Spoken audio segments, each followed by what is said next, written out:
it up. It's The Record Machine with your host, Jimmy Howell.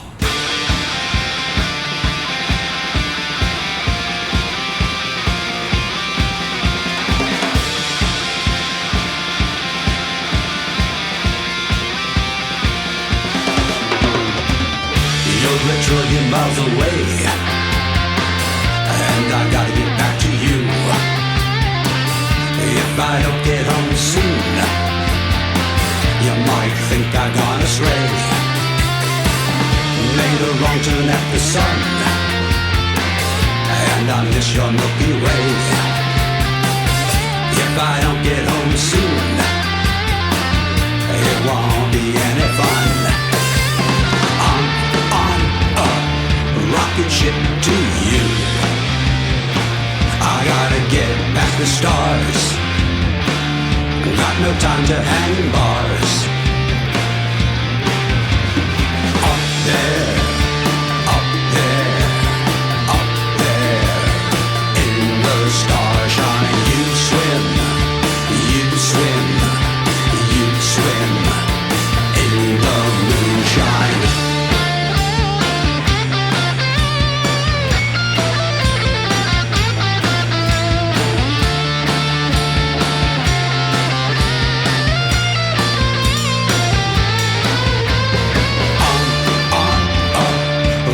Ship to you.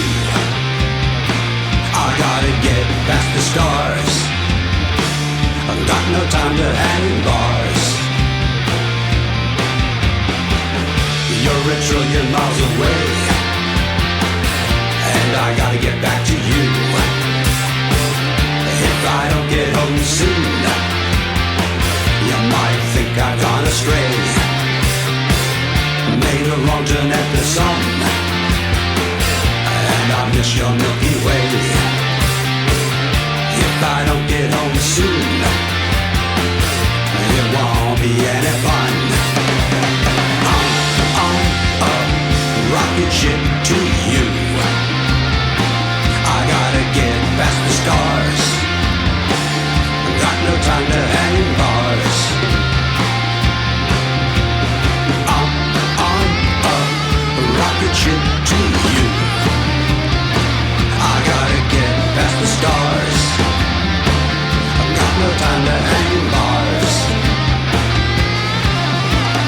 I'm a rocket ship to you. I gotta get past the stars. Ladies and gentlemen, please welcome rock recording artist Rob Moss.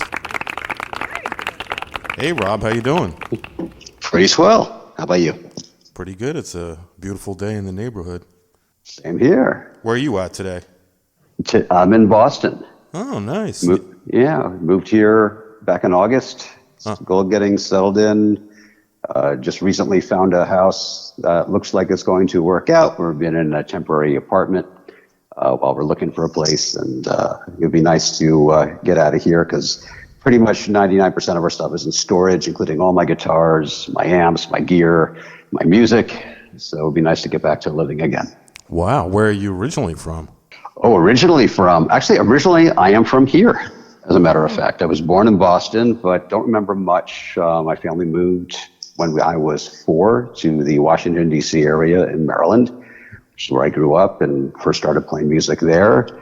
Then ended up actually coming back to Boston. I finished my undergrad at BU, my last 2 years.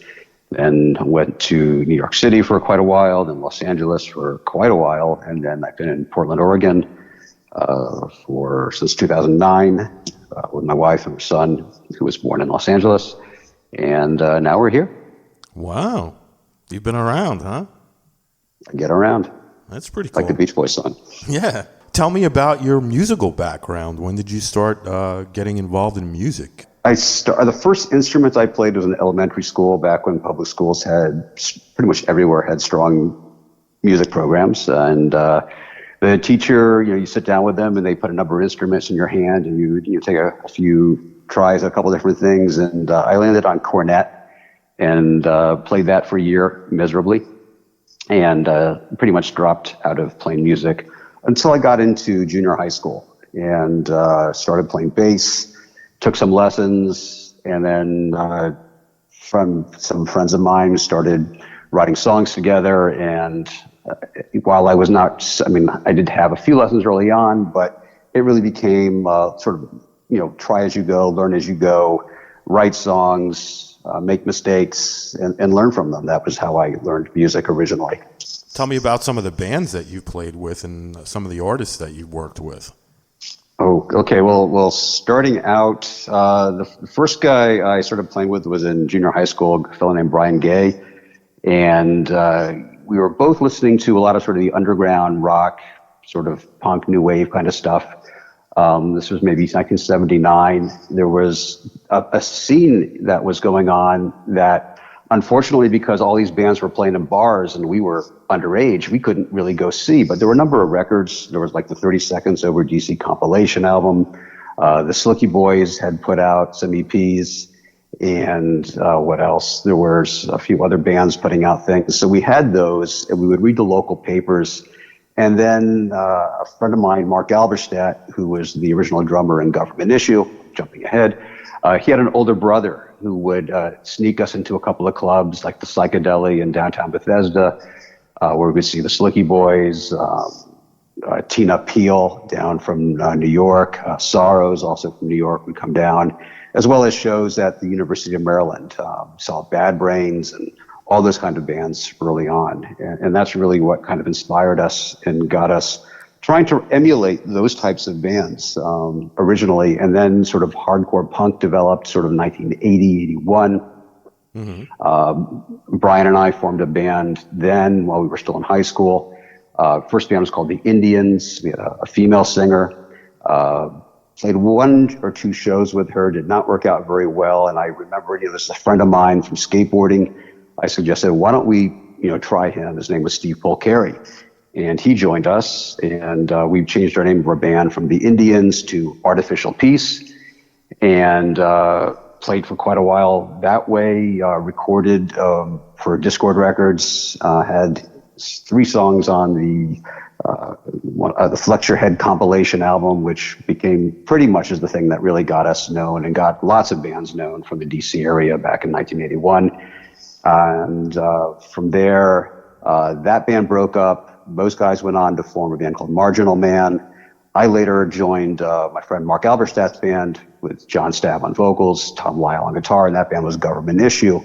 And played with them, did a U.S. tour in 1983, went up, played CBGBs up in New York and played clubs like that all around the States. It was just the 4 of us. We were piled into John's dad's old Buick, pulling a U-Haul full of gear. Mm-hmm. No roadies, no drivers, no crew, no real places to stay. We would crash at a friend's or either a friend's or a fan's place after the show, or sometimes we'd have to just get back in the car and drive to the next town because we had to be somewhere the next day to play. So it was a grueling summer tour that I experienced. And then that was sort of fall of 1983. That kind of ended, and at that point, I ended up kind of getting out of music.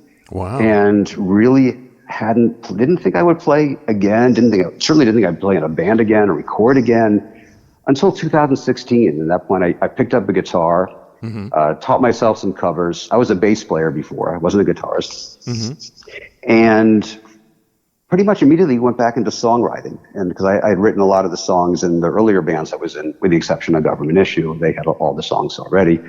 But got right back into it and recorded some stuff just with my iPhone and posted them on Facebook. A friend of mine, Dwight Reed in Portland, sent me a message saying, he has a home recording studio. He said, if you want to record these, why don't you come over? We'll bang these out. Well, it didn't quite bang out as easy. It took a while. We had to find a couple of drummers to fill in. And over the course of a year, basically, 2019 really, I guess that was it. It was all before COVID. I recorded a first album. I had written a bunch of songs, and I can play rhythm guitar and sing somewhat, but I can't play lead guitar. I'm not that well. I'm fine with rhythm guitar. There's guys who are rhythm guitars, there's guys who are lead guitars, there's guys who can play both. Mm-hmm. And for me, I really enjoy songwriting more than anything else. It's songwriting and recording. At this point, I'm not so interested in playing live or touring. I've done that. So what I've been doing is I call up old friends or friends of friends and ask different people if they would be willing to play lead guitar on one song. That's a good and idea. It's usually not too big an ask. It's not a whole album's worth. Mm-hmm. And more often than not, people say yes. And I've had some, pretty, big guys as far as I'm concerned. Actually, the lead guitar player from the Slicky Boys, Marshall Keith, plays on my first album. And he was one of the first guys I asked because his band was one of the bands that got me wanting to form a band in the first place. Mm-hmm. So to be able to get him to play on a song, that was just great. I got Bob Durwood Andrews from Generation X played on one. I just figured, why not reach out to these people? Some of them I know, some of them we have friends in common. And that's how I did the first album. And now I just released a second album, which the process was a little bit different. In this case, I did all my vocals and recorded my guitar at my own home studio at this point, as opposed to Dwight's place, which gave me a lot more time. It was for the vocals on the first album, I had maybe one or two takes, and that was it. And it was very rushed and wasn't quite happy with my performance on that. And while writing the songs for the second album, I did some more research and did some more experimentation and practicing and tried to develop a vocal style that would work for me. And then take the time to say, okay, I'm not happy with that take. Let me do it again. And that's what I did. Very cool. Now, I believe every band or artist is influenced by someone. Who are some of yours? Oh, geez. They're kind of all over the place. Bands like, the Slicky Boys, Generation X, sure, but also Deep Purple, although you may not really hear it so much in my music, although there's one song on my first album that has an organ in it, which is very reminiscent of Deep Purple, but it's sort of an outlier song. But bands like Slade, that kind of sort of, rock and roll, Iggy Pop, so the Stooges era, as well as albums like Party, which he did later, his solo period. Mm-hmm. That kind of stuff is sort of what informs me, and the music I'm putting out now is sort of my interpretation of sort of a 70s glam rock and roll kind of thing. I mean, I'm not slavish to it. Mm-hmm. I don't think anyone would listen to it and think of it as because there are bands that can go out and recreate that sound exactly, and it's amazing how well they do it. Mm-hmm. But it's just sort of me. It's like, okay, I take that as sort of my point of departure and work it from there. And because of that, I've to go back, I mentioned Mark Alberstadt, who was the drummer in Government Issue, who I've known since kindergarten. He's a guy who whenever I write, I send him the songs. He and a guy named Gil Lee, who was I first saw Gil.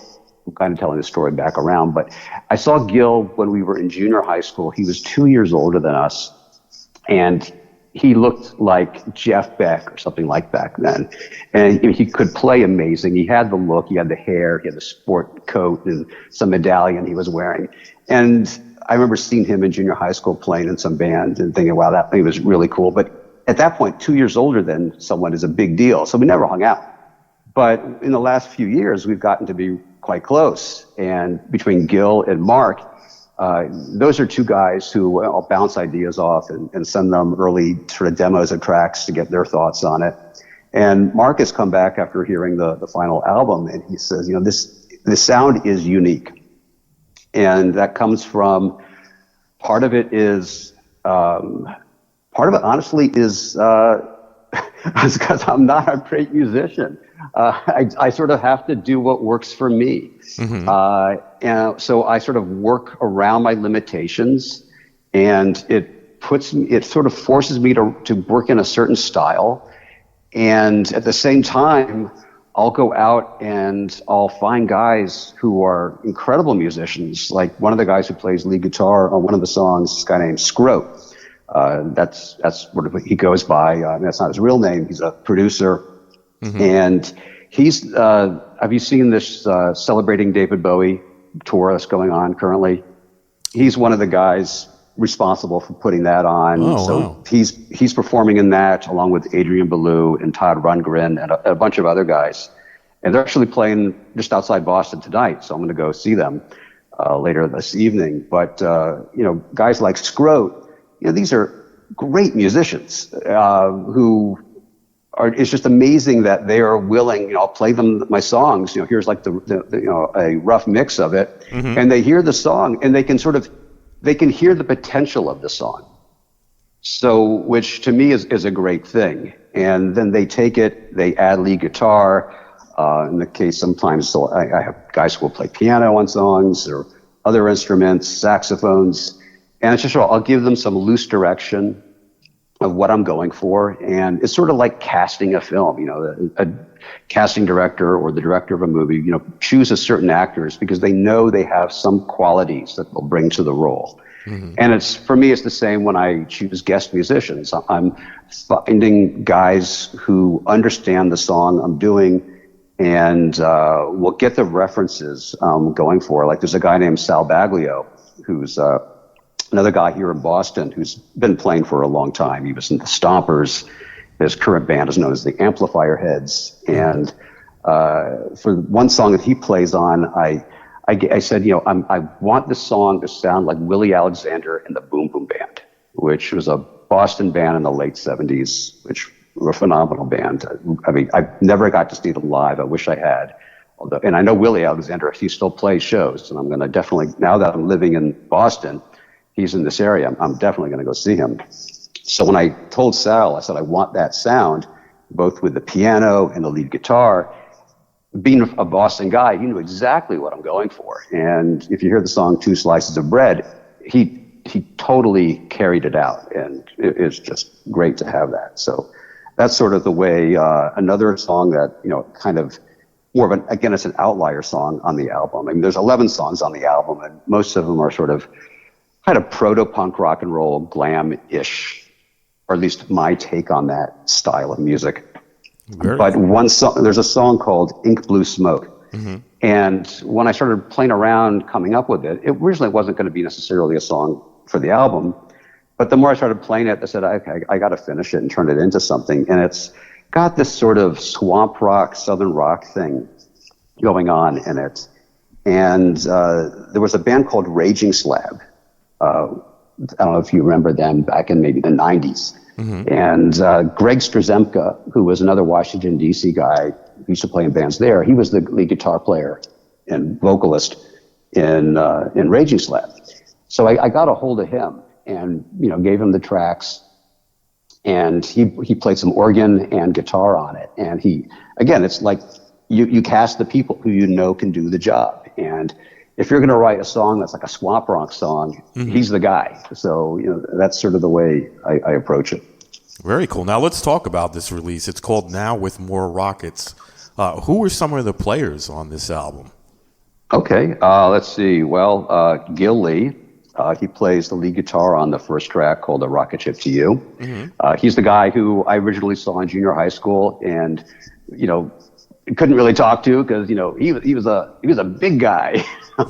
2 years older than me back then. So, he plays on it. I should mention the drummer on the song is Danny Frankel, who is in a band called the Urban Verbs in the late 70s. In terms of how long they lasted. I forget what label they were signed to. Roddy France, the brother of the guy in the Talking Heads, he was the lead singer in that band. But Danny got discovered by Lou Reed at some point. Wow. And Lou started getting him to play on his recordings and a lot of live TV shows. So Danny plays drums on all the songs. There's a guy named Ken Moss who is from LA, but also has lived in the Washington, D.C. area, and he's back in LA. And don't know if we're related. It's possible. Our families come from similar parts in Europe around the same time, but he plays lead guitar on the song Red Beans and Gasoline.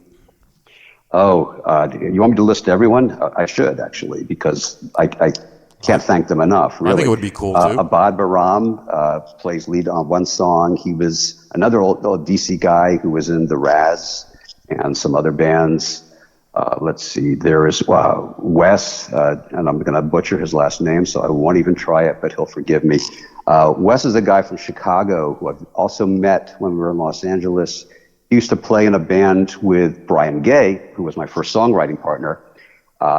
He played in a band called Savage Beliefs, which was a punk band in Chicago. So he's been playing blues rock consistently, and I think he does a lot of open mics and all these festivals and things. He plays almost more than anyone I know. He literally plays close to probably 300 days a year in front of people. I could have it a little bit wrong. It could be more, it could be a little less, but he has become a phenomenal lead guitar player. So he plays on a song. Kim Reynolds is a piano player who's also from the DC area. Bob Balt, who is in Fu Manchu, who was a big Government Issue fan, so I reached out to him. He plays on one. Joey Cola, who was in a band called The Sorrows, which is, again, one of the bands that I saw probably in 1979 or 1980. They came down from New York and played the Psychedelic, which is where I saw them. And I have a song called Rip Van Winkle 85, which is sort of takes the Rip Van Winkle story, but sets it in New York City, where a guy who basically falls asleep in 1985, wakes up today, and doesn't recognize the town at all. So I wanted a guy from the New York area to play on it, and I reached out to Joey, and he did that. Sal Baglio, I already mentioned. Martha Hull was the lead singer, the original lead singer of the Slicky Boys, and she's been in a lot of other bands as well. We do a duet. She's a singer. So she's on a song called Two Slices of Bread. She's on All Over Town. And the guy who plays lead guitar on that is a guy named Razzle Markle, another Maryland guy who is really a classic rock guy. And this is another song that when I first wrote it, I sent it to Gil, and I said, should I keep the song the way it is, or is it is it not really my style? Yeah, because it kind of was doing this riff that it reminded me, and now it sort of sounded to me like something off the very first Motley Crue album, which is one of my favorite albums. It's a great rock and roll album. The later stuff didn't care for as much, but I did this sort of muted chord thing, which reminded me much of sort of like what Mick Mars would do. So Gil was like, no, keep it. It works. And I got Razzle, who again, it's casting. He's a guy who gets that kind of music, who gets Motley Crue, gets the Scorpions and that kind of stuff. So he was the perfect guy for that. Glenn Kowalski used to be in a band called White Boy a long time ago. That's another band that was on that 30 Seconds Over DC compilation album, which is, again, one of the things that, if that hadn't existed, or if I hadn't bought that record over at Yesterday and Today Records, I probably would never have played music in the first place, because it was guys like him who showed me that, you can play music. You don't have to, have had necessarily lessons forever, although certainly it can help. It's just, and it's one of the things, I met up with a guy from Los Angeles last night who's here in town for work. And, we both love music so much. And he owns like at least one or two guitars, but he never practices, and it doesn't come to him naturally. But he wanted to get a guitar, and he wants to play, but it's just, at this point, it's not coming. And it's the kind of thing where you just got to get comfortable with the instrument and get used to it, get the feel of it. And if you do it enough, it's that, how many hours, thousands of hours kind of thing, you develop skills. And for me, I think the skills that I've developed more isn't so much technical proficiency, but it's the ability to sort of write hooks, come up with, songs that you can remember, that are catchy. One of the things I get so disappointed is I go see a band and they may have great tone, great sound, but if you told me, okay, you'll get some huge reward if you can hum, the last song they did, 10 minutes after I heard it, I'd be like, I can't collect, because the song was so forgettable. And that drives me crazy, going to see bands where it's just, they work so hard on sounding good, but the material itself doesn't interest. So that's. But I should mention the last guy who plays on the album, Doug Weisselman, who's a saxophone player up in New York.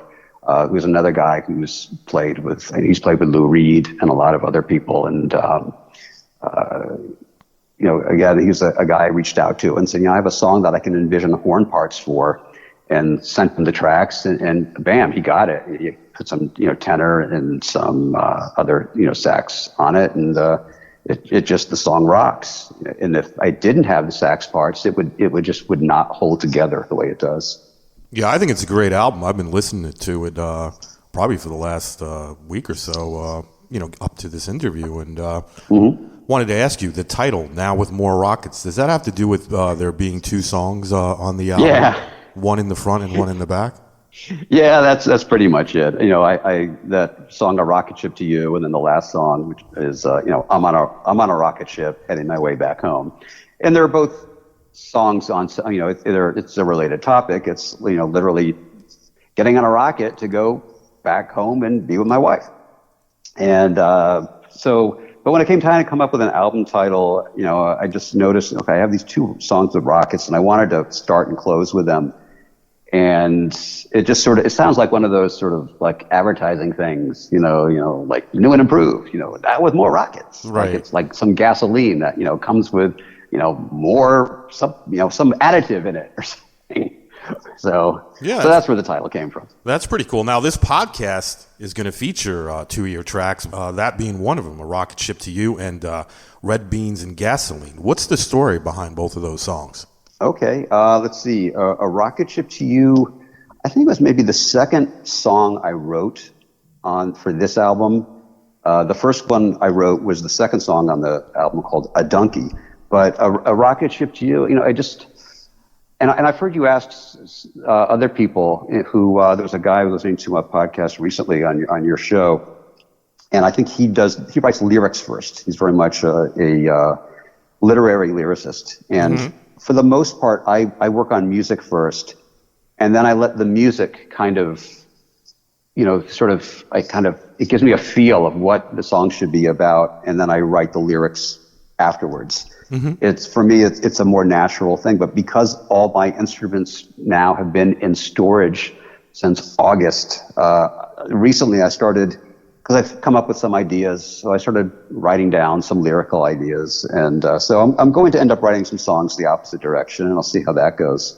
Okay. And then Red Beans and Gasoline, I was just sort of, the way I write is, I just play around with guitar, and a lot of crap comes out, which goes, that gets chucked. And then suddenly you come up with things that you like. And I started realizing I was sort of playing a progression that reminded me of A House of the Rising Sun, the old traditional, but of course, who was it who did that? The Animals. The Animals version. And it wasn't so much the keyboard, the organ part, which is, what everyone thinks of for that song, but just the overall chord progression. I started hearing it in my head, and I said, okay, I could sort of, it's a traditional, so I don't have to worry about copyright in that regard. And I could use parts of it in such a way that it's not, the other thing I did with it is I made it obvious I'm referencing the song, as well as I'm referencing Johnny B. Good. So what I did was I took phrases and fragments of lyrics from both songs and weaved them in and out, but then of course added my own words that were not in either of those two songs at all, just to fill it out and to turn it into a real song. But it's sort of a mashup in a way of bits of lyrics from those two songs. And that's sort of how that song evolved, and that one has, Ken on lead guitar and Kim on piano. And it was, again, one of those songs where it just felt like, okay, it needs, Ken is a guy who could, play like Eric Clapton as far as lead guitar, like blues rock sound. But really driving at the same time. So he was great for that. And Kim really got that. So he plays a lot of rockabilly and things like that. So he understands that kind of piano sound. And what I never wanted to do was to sort of reference the organ riff in the original song, because that would be just getting too close to it. There's no need to go there. So that's how that song came about. Very cool. Now, do you plan on releasing any music videos for any of the titles on this album? Well, I have one that's more of a promo video for A Rocket Ship to You, which is on my YouTube channel.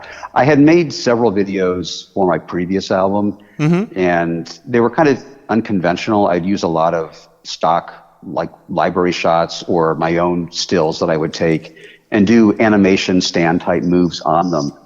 And then rather than lip sync to the song, I used text to sort of run the lyrics through. And I did a lot of that for the first album.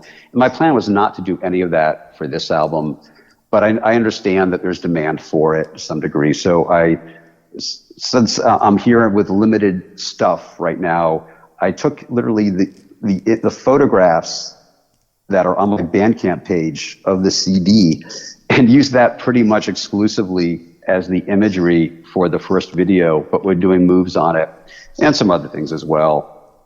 And I'm actually in the middle, just when you called, I'm editing a video for Red Beans and Gasoline where I'm using a mix. I took my iPhone. We're in this temporary apartment. It's not our apartment. It's like this furnished apartment that we're living in. And just sort of set up different shots of me in the bedroom in different spots. Don't have a tripod. I had to sort of prop the phone up against things, and sometimes it would fall over, and shoot enough angles.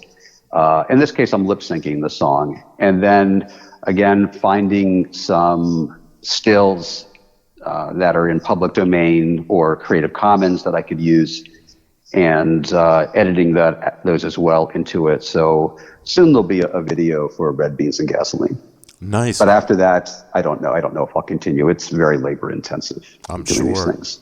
Now, if you could do a duet or a collaboration with any artist, who would it be and why? When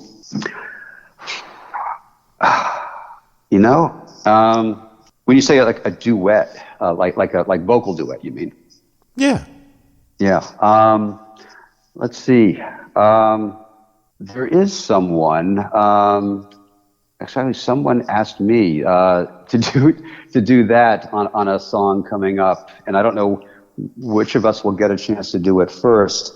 But it's the New York band, the Penetrators, Jack Lipton, who is a great vocalist. This guy can really belt it out and really sing. And he's got a cover of a Sonny Vincent song, Time Is Mine, right now that is getting a lot of airplay. And I got a message. Actually, I was on the phone with him or a message. We've talked on the phone. We text each other, Jack and I. And he's brought up the idea of us doing a song together. And we'll see. I would love to do a song with him, as I really like the way he sings. And we sing differently. So I think it would be an interesting mix of our two styles. That would be cool. Now, you mentioned earlier that you worked with a lot of people on these songs, different, guitar players and different types of musicians. Is there a group of people out there that barter, help each other out with their albums? You know what I mean? I don't know for sure if there's some. I mean, you mean like an organized group of some sort, or just or informal? Just like a group of a group of musicians, maybe that can go to each other and say, "Hey, listen, I have this track. Would you be willing to play guitar?" That's pretty much what I've been doing all along. Is going, either they're old people I knew from years ago, many cases, 40 years ago, practically, or I'll ask them, well, who else, so sometimes they're friends of friends. And occasionally they're people I have don't know, but I admire their music and I find a way to reach out to them. And most of the time the answer is yes. Sometimes it's scheduling becomes an issue, or they're on tour or they're in the studio on their own project, their own album for their own band. So you sort of you sort of work around it when you can. Right. But for me, that is exactly how I've been making music all along, which at the same time creates another problem. If I were to want to go tour and play live, You'd have to I hire. would have to sort of, I mean, I don't think I could get all these guys to come along, number Right. one. Then the issue is, okay, so you create a new band that sort of now reinterprets the songs, so there's someone else playing solos maybe in a very different way, and it wouldn't have the same sound. It might be a better sound. It would be certainly different. Mm-hmm. And I don't know if when people go, they would want to expect to hear it one way, and they're not going to. So I don't know what the reaction would be in that regard. So and so for now, again, what I enjoy most is songwriting and recording. That process, more so than going to the gig and playing live and all that stuff. So I'm happy doing it like this. Now, are you working on any other projects besides your own? Not right now, no. Not to say that I wouldn't. In terms of music projects, you mean? Yes, or video or Yeah. film, anything like that. Yeah, nothing at the moment, but I'd like to do something again. Jack Lipton, definitely. So we'll see where that goes. I think I asked you like a week or so ago, how did you find out about this show? You said Genya Raven. Now, did she play your music on her show? Is that how you... I've sent her my music. I don't know if she's played it. Oh, a lot of okay. other people have, Rodney Bingenheimer and Bill Kelly, a lot of Garage Rocktopia. There's lots of guys have been playing my stuff, and I apologize for not mentioning all their names if any of them are listening. But so the reaction from radio and reviewers has been great. I don't know if Genya's played it, but that would be nice. But I came across her interview with you that you did and listened to it, and then just heard how you conducted the interview and said, I want to talk with Jimmy. So that's cool. how I got a hold of you. Yes, Oh, I thought exactly. maybe she had you on the show and then told you about this show. You know what I mean? No, but maybe she will. Did you submit your music? I emailed it to her. I haven't heard back. It's frequent. The case. Sometimes you hear back from people right away. Others they haven't checked. They're so behind on getting stuff down. So sometimes people will literally want to play I've had people play my stuff on their radio program hours after receiving it. Or even less in one case. Mm-hmm. It was literally, I think, within 30 minutes it was on the air. But he was aware of my music already, so that kind of made it easier. I just said, hey, you don't have it, I will send it to you. And with Bandcamp links and so forth, it makes it very simple. So when you're not recording or writing music, what do you like to do for fun? Pretty much whether hiking, going out.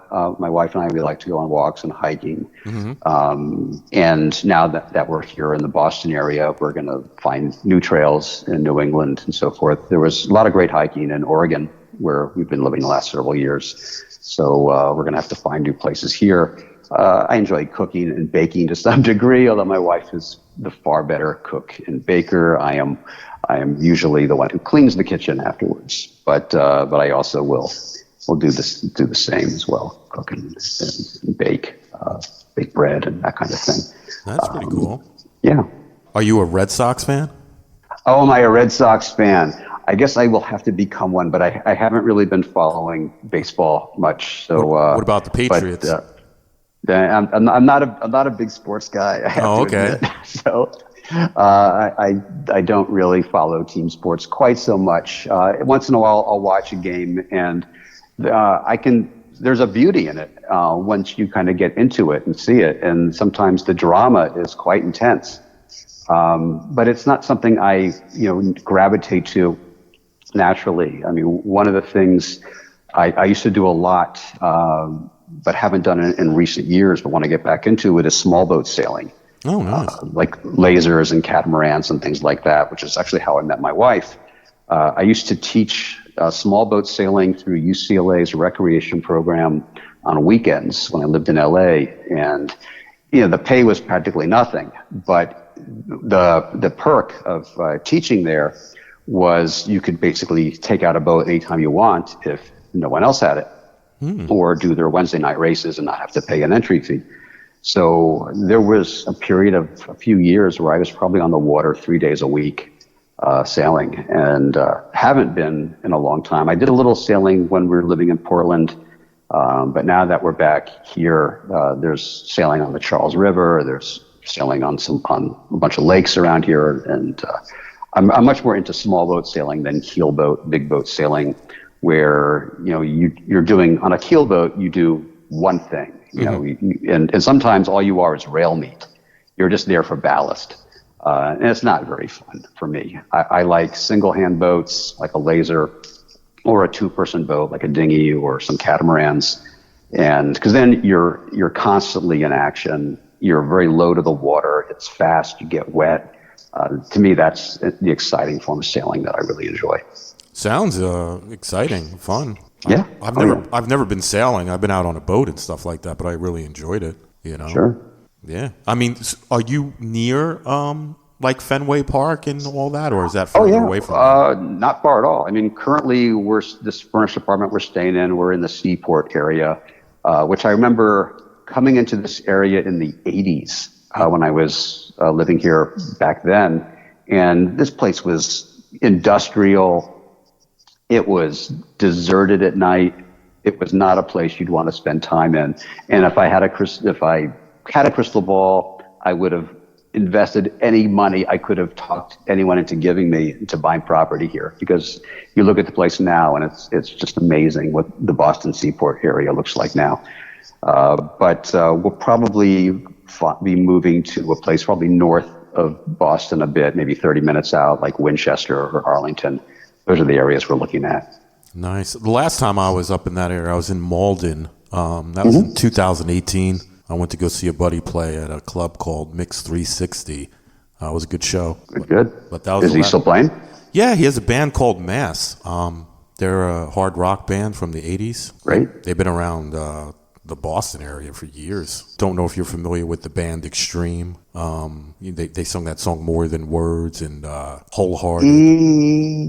It rings a bell, but I can't. Yeah. Yeah. Well, you're more into the punk rock, right? I mean, that's where I was at in the 80s, late 70s, early 80s, listening to. And then, once I stopped playing music, I got back much more into, listening to the earlier stuff that really got me into music in the first place, whether it was David Bowie or Slade or Willie Alexander and the Boom Boom Band and things like that, which was more, some of it's kind of, or Iggy Pop, it's more, there's more songwriting and craft in it than, say, hardcore punk to some degree. No offense, people who like hardcore punk. It had a time and its place, and I think it was great in the early 80s, and it's time to move on for me. But anyhow, so that's the kind of stuff I listen to currently and enjoy. And then find, it's odd, I go through periods where I just have my record collection and I don't discover anything new, which is sad. And when I was living in Manhattan for a time, one of the guys in my building I think he did A&R, and I think he was the manager of the band Prong, among other things. And he would get all these promo albums. And I think he was also transitioning from vinyl to CDs. And he would constantly be throwing out records. I would go down to the basement and take out the trash, and there would be a big stack of vinyl. And I would go through them, and I'd find stuff that's great. Some of it I knew, some of it I didn't know. What I didn't like, I would take to around the corner and trade it in for things. But in fact, that's the first time I heard Willie Alexander and the Boom Boom Band was an album that he had gotten rid of, which is like one of my favorite records. But maybe he had the CD version and he didn't want the vinyl anymore. It was taking up too much space. Apartments in Manhattan, you don't have a lot of room. I can understand it. But like he also, Paul Kelly and the Messengers, which is he's an Australian guy.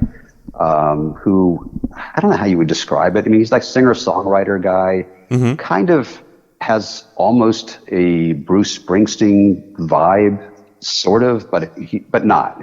I mean, I don't want to compare. I don't like comparing people to other people because they're their own. I recently heard a a band in Canada. What was their name? And they're gonna get really annoyed at me because I'm forgetting their name at this moment. But I can find it really quickly because I can look up in my Bandcamp app and find it because I own some of their music now. Overland Express. Nice. That's a great band, and I think maybe I will try to make an introduction. And I was trying to tell, what do I think they sound like? And it reminded me in a way of Paul Kelly and the Messengers, because it had this sort of very, it's songs about real people in real situations. And it just has, it kind of falls in that Americana category of music. Although they're from Canada, so I guess has it become North Americana? I guess, I don't know. Yeah. But so there's new music out there, and people like you do. Your show introduces me to new music. There's another show Don Valentine does called I Don't Hear a Single. I think that's the title of it. Nice. And I've found bands on there. In fact, there's one that he'll do this thing where he writes reviews on his blog, and then I think it's maybe every week he does this. He'll take 10 songs from 10 different bands and put it out just as a stream, as a podcast. And he identifies who all the bands are, all the songs. And I was listening to one from a few weeks ago, and it's also a guy from Canada.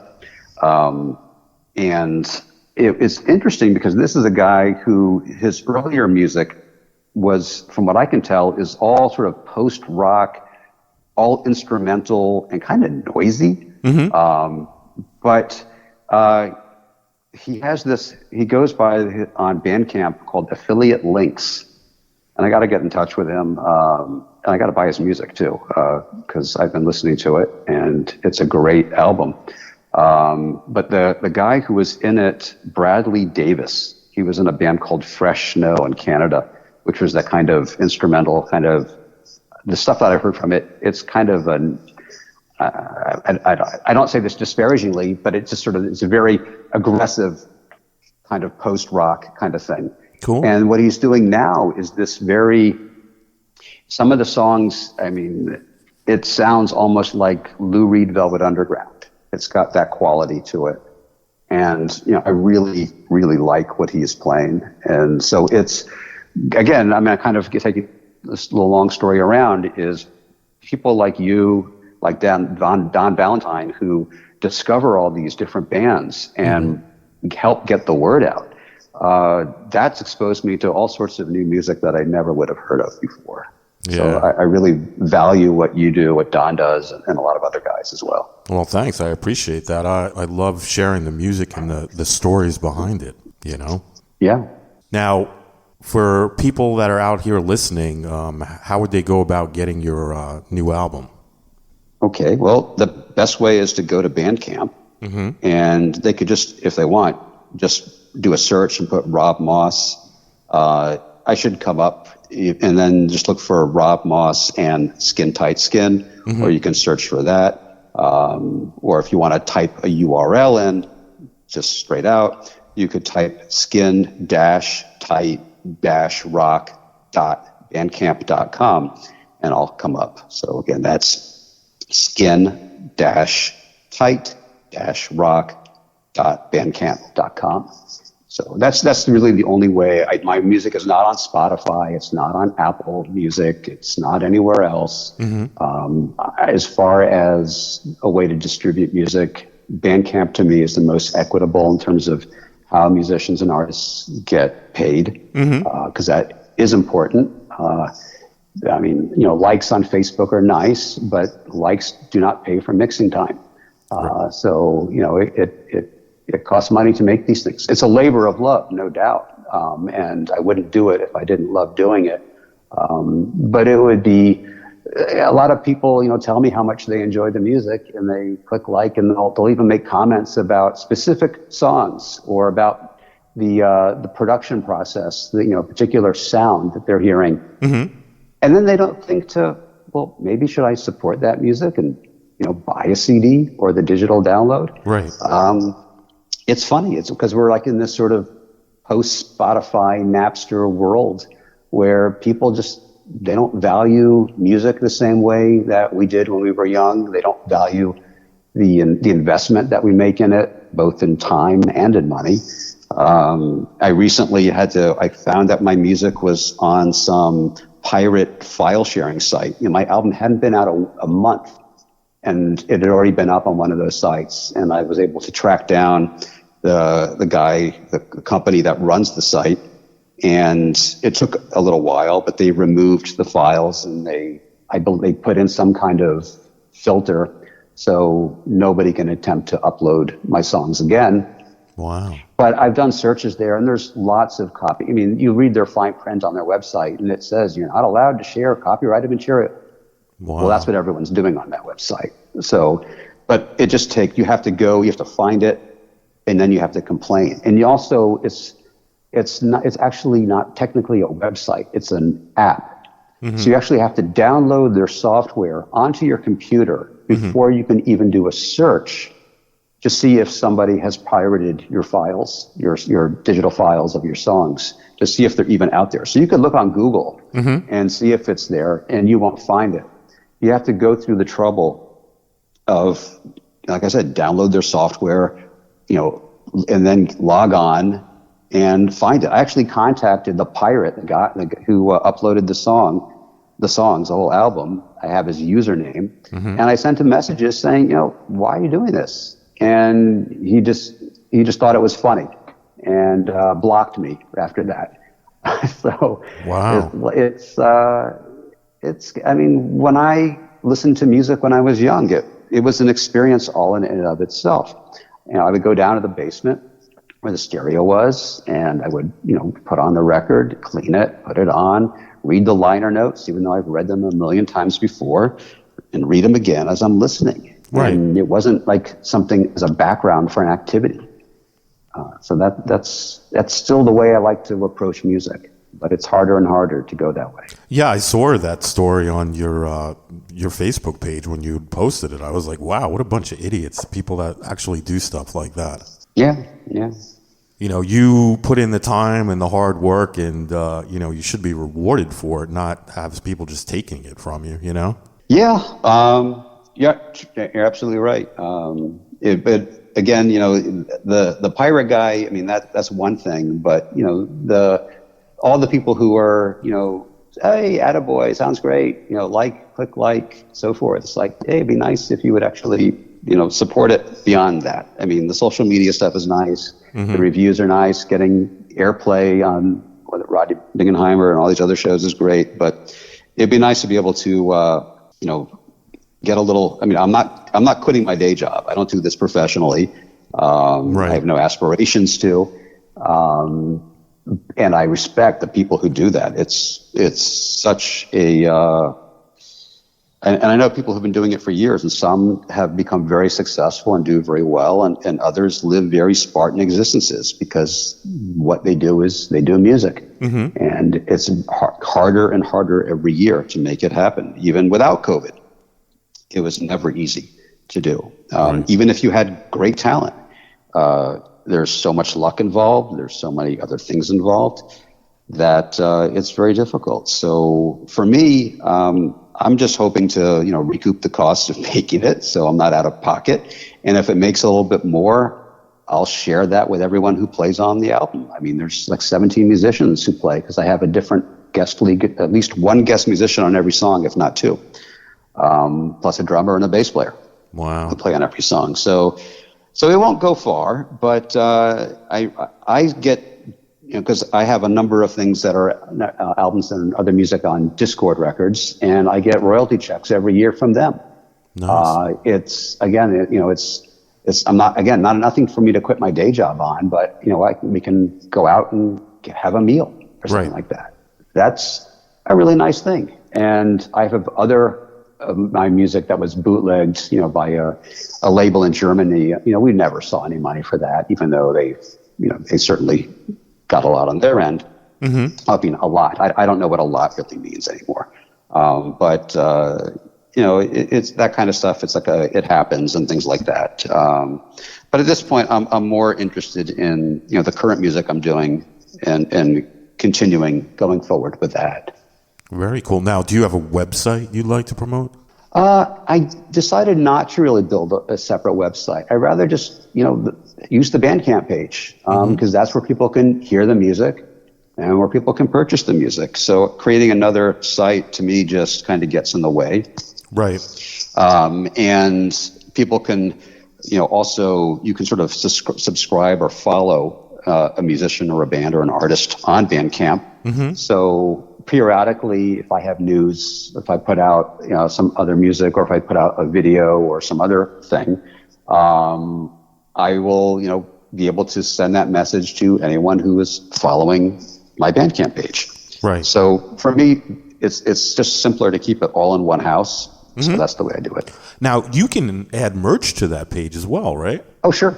You could. The way they do it, a CD or a vinyl is considered merch for them, as is a book, or, if you were to do T-shirts or buttons or anything like that, or mugs. Mm-hmm. I've never done any of that. You should do a shirt. I think the rockets on the shirt would look pretty cool. Yeah. I'd rather just make the music. If people get the music, then I'm happy. I don't know. Maybe I'll do a shirt or something like that. I think that would look pretty cool. Okay. Well, I'll look into it. It's easy to do in the sense that there's so many ways to screen print and do on demand and things like that. It's certainly feasible. I just wonder, would people really want it or not? But maybe they would. I don't know. Hey, you never know. Is there anything you'd like to mention that we didn't talk about today? Geez. God, we covered a lot. I think you got it. Do you have any last questions for me? I don't think so. I think if I didn't ask you about it, I think you talked about it. So I think we covered a lot, I think. What about the name Skin Tight Skin? Where did that come from? I wanted to know. Yeah, well, when I put out the previous album in 2020, mm-hmm. I didn't want to just call it Rob Moss, and I wanted it to be Rob Moss and something, because I wanted people to know it's me, and it is my real name. I don't perform under a pseudonym or anything like that, mm-hmm. Or whatever you call stage name or any of those types of things. And I wanted to come up with something that sort of expressed my idea of that sort of glam proto-punk-ish feel. And I was just, writing lists of words, and somehow I stumbled onto that phrase. And it's just absurd, really, because, skin tight skin. Isn't that what it is? But I guess maybe it's not in some cases. But I just sort of latched onto that and just thought, okay, that has an interesting sound. So that's what I went with. And now I'm stuck with it. Yeah, like I said, it's a cool name, and I think, if you did do some merch, I think that would look pretty cool, like with the skin tight skin and the rockets, maybe. I don't know, something to think about. Yeah, definitely. Yeah, it can't hurt, right? Nothing hurts is the way I'm discovering. It's the music business is a very funny thing, but. I love making music. I hate the music business, but you have to be willing to enter into it at some level. Mm-hmm. I'm not expecting to sign with a big label or anything like that. I think those days are pretty much gone. Anyway, it's so hard to play live and tour right now. Shows get canceled. Ticket prices are all over the place. I see some shows that are very modestly priced, very well, and like some of my friends are playing who are great musicians, and I'll hear from them and they'll say, yeah, I know, but you know how many people ask if they can get on the guest list? And it's heartbreaking. You know, these are your friends and your supporters, and they just want to be on the guest list. Right. It's like, don't you realize, you know, the band gets paid a percentage of the door, or gets the door, but not the bar, or however it works out. So if they were real good friends, they would pay full price at the door to go in and see them. And buy the CD. Yeah. So there's that. And the whole merch thing. And I mean, I know that's how a lot of bands, you know, they'll go on the road. Some of them will even take, like portable silkscreen equipment and, you know, screen stuff themselves on the road, rather than even drop ship, because they can do it even for less. You have to really be creative and inventive and understand the business if you are going to do that these days. And it's doable, but for me, I'm just more interested in writing songs and recording them. And I kind of do what's necessary to get it out there. And that's where I'm at. That's the best thing you can do, brother. Just keep doing shows like mine and do as many interviews as you can and talk about it as much as you can. And, you know, just hopefully, you know, you get the word out. That's all you can do. Thank you. Know? Absolutely. Thank you, Jimmy, so much. This has been a great time. Yeah, I really enjoyed the conversation. And, you know, I want to wish you the best of luck with this album. Now with More Rockets available now on Bandcamp. And, Rob, anytime you want to come back on the show, brother, you got my cell number, you got my email. Send me a text. Terrific. Or a message. I will. And let's do this again, all right? I definitely will. And I'll also send you some other musicians and bands and artists who I think you would enjoy speaking with, and vice versa. Awesome. Well, I look forward to that. Okay. All right. Well, have a great day. All right. You too, Rob. Okay. Bye-bye. So long. Bye-bye.